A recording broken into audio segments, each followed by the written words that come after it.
So this is my updated draft tool. Just made a couple changes, the biggest being auto.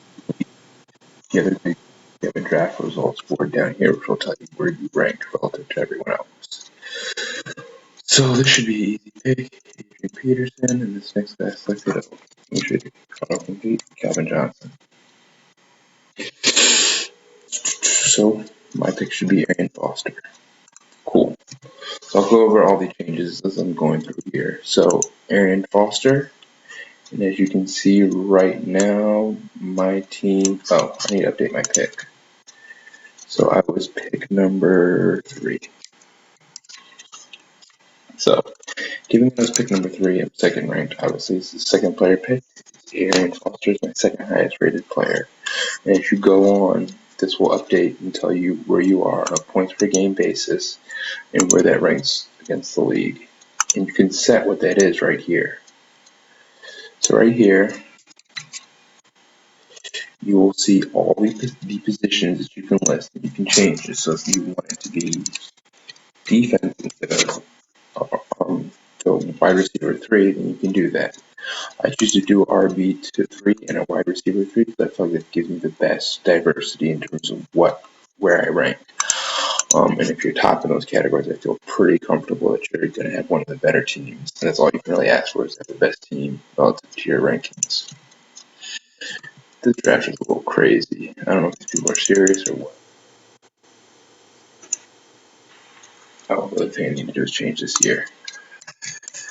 So the other big change, and this was actually an idea I got from one of the users who downloaded, was to turn on autocomplete. As you can see, you can type in a few letters, and if the player's there, then it'll add them. This is really huge, especially for some of the hard to spell names. You really have to get close to there. Yes, there we go. Cool. So that's just an example of one of the harder names I would struggle with and find it really difficult, especially helpful at the end. So the drop down feature, so you can still pick them, and usually early that's the fastest way, given the order is pretty standard. But yeah, I'm gonna pause this. I'm gonna pause this and jump back in a minute, and see you soon. So I'm a couple picks away from my pick. And one thing I wanted to caution you is looking at this too early. It's sort of a bad thing to do. Position differences. Someone who drafts a QB early is going to look like they have the best team up until the end. Like this guy took Aaron Rodgers, and Aaron Rodgers scores the most points per game. Maybe it wasn't this guy, I think it was this guy. So, but whatever. Basically, there's an uneven number of picks, and there's a lot of differences between games. So I would just be a lot of differences between positions. So not until later, and everyone has those positions filled out, will you have an idea of what's right. So it's the odd round insane Jimmy Graham, which I'm a big fan of picking early. And the difference is huge. The difference is if Jimmy Graham's taken before I get him, there's a huge drop off. It'll high likely he's taken, and that's one of the things you want to evaluate. So I'll draft Jimmy Graham, and we'll see who this guy, these two guys pick, and we'll be good. So I expect my team to finish off pretty good. One of the things with this you have to keep in mind is you should be in the top, but you may or may not be, given your draft order and who other people take. Like if people take a pick perfectly, then it's really just a function of who falls to you and where you are in your where everyone is in your ranks. So like this one, a lot of people I really like went pretty late, like Ray Rice, LaShawn McCoy, Jamal Charles. These people probably have pretty good teams, given that they got such a huge advantage that early. So I'll be interested to see in how it turns out. There's a couple of people who have no chance. This guy probably has no chance of finishing first. Neither does this guy or this guy or this guy. Given my rankings, now it's important that you keep that in mind. It's only as good as your rankings, but given those rankings, after you can get cool. So seeing the biggest drop off is with Steven Jackson. Did he already get drafted? I feel like he did. 13. Oh, I missed someone. Okay, so he got drafted 13. The updates announcing Chris Johnson is who I should draft. So I'll send him to the top of the draft board just to be sure. And I'll check what the drop off is. The difference here is that huge. If I want to take Cam Newton, I wouldn't be opposed to it. But Cam Newton typically goes a lot later than some of the other people, so I'm going to wait on him. There's a good chance I can get him at 46, so we'll see. He's 31. Low chance he falls, but there's 3 quarterbacks right here. It probably won't get taken in either way. I still like how that turns out. So that's where I am, and if you look, you can see the draft results on the following page. It says Chris Johnson, Jimmy Graham, they're who I have.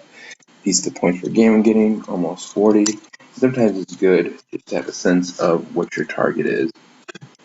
And this really gives you a good sense of like who your real competitors are as well. So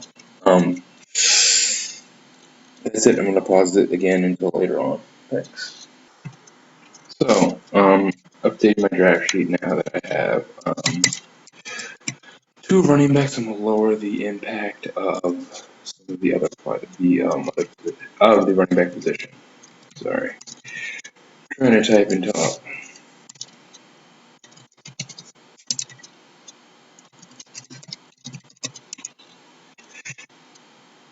And what do you know? There's a chance Cam will be left. Well, there's a huge chance, given that this guy's going to take Tom Brady. So, probably going to end up taking Cam Newton. He's by far the best. You can see the difference between him and the expected drop off at 48 here. Yep, and I'm actually an even round, so it's even more significant, 36 compared to the other positions. I need to adjust this. So I'm going to end up taking Cam Newton. Create some vector for RB. This isn't a huge deal, but typically after I take one position, I do create a little bit of a factor. So if it's marginal, then you still end up taking the right person. So cool, now the gap has just gotten wider, and I'm going to get Cam Newton, and I love this team. I mean, I have the upside for everyone to be almost number 1 in their position. So then once I update it will update my roster and I'm number 1, largely because I picked my quarterback, and that's a big differentiator between you and other people typically. I mean, look, this he's probably gonna go class in running Colin Kaepernick can, but he's significantly better and has been every year. And last year wasn't even a great year for him. Last year I considered an off year, and he still was a beast, especially towards the end. So one of the other reasons I like to discount running backs is because of their persistence of running backs who are drafted in mid rounds that are very valuable. Like of these people drafted, one of them is going to be a breakout. Darren McFadden, Reggie Bush, DeMarco Murray, Chris Ivory. I prefer to go with the more Chris Ivory type because they're very late and there's less of a sample size to say that they're going to be bad. Like I think we have pretty good sample size on Darren McFadden to know that the upside may be there, but it's not as likely that he reaches it. I'd rather take someone later who is a little more risky just because typically the added risk comes with added return. So I'm going to also take a factor of this. I should never like to put things at 0 because if it's a huge, huge benefit, then I typically take him. So right now it's leaning heavily towards wide receivers. Reggie Wayne, but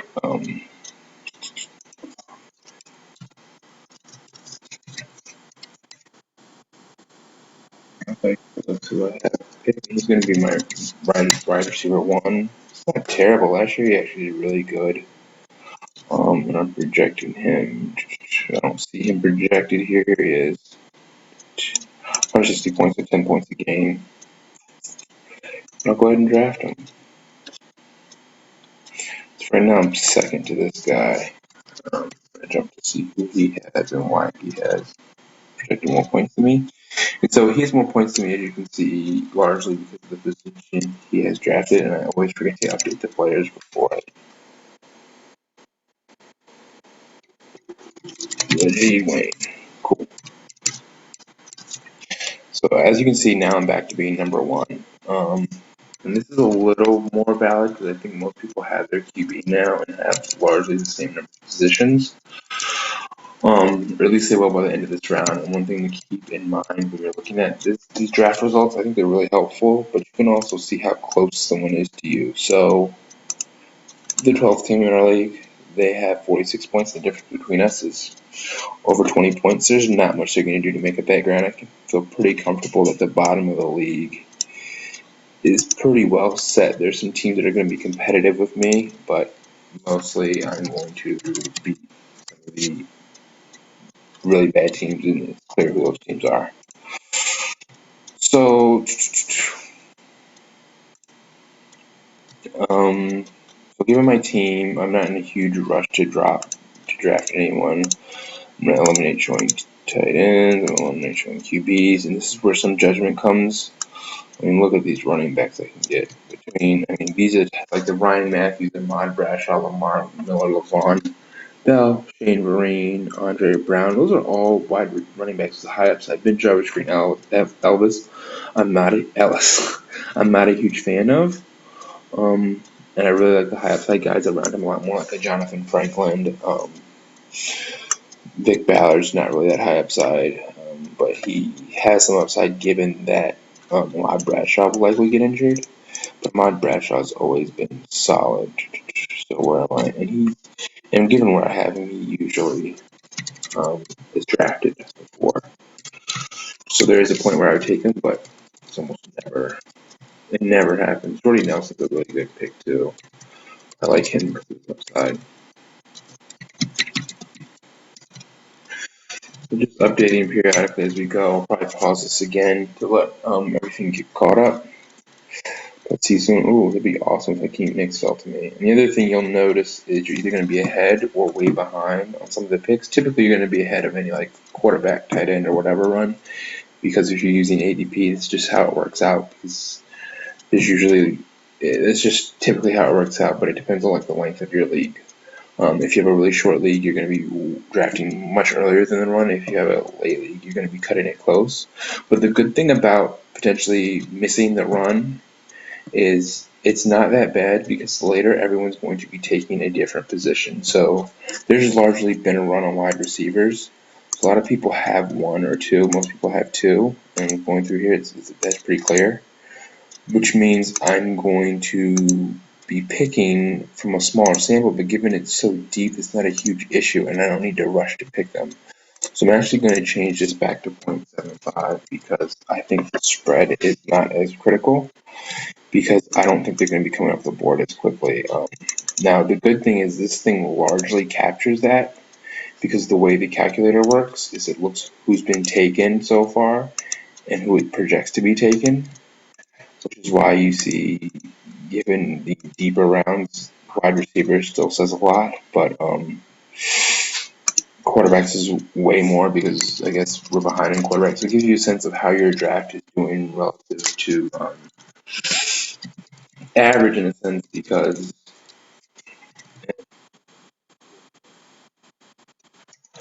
essentially it'll tell you like, hey, your upcoming pick is going to be, 3 wide receivers off the board, and if there's a run on wide receiver that's already occurred, it's going to factor that into those picks, and those bands of value-based, those tiers that you've created are going to be tighter. Essentially, it's going to be validating it against a smaller subset of people. So I'm going to pause this real quick. I only have about 45 seconds left, but I'll join you then.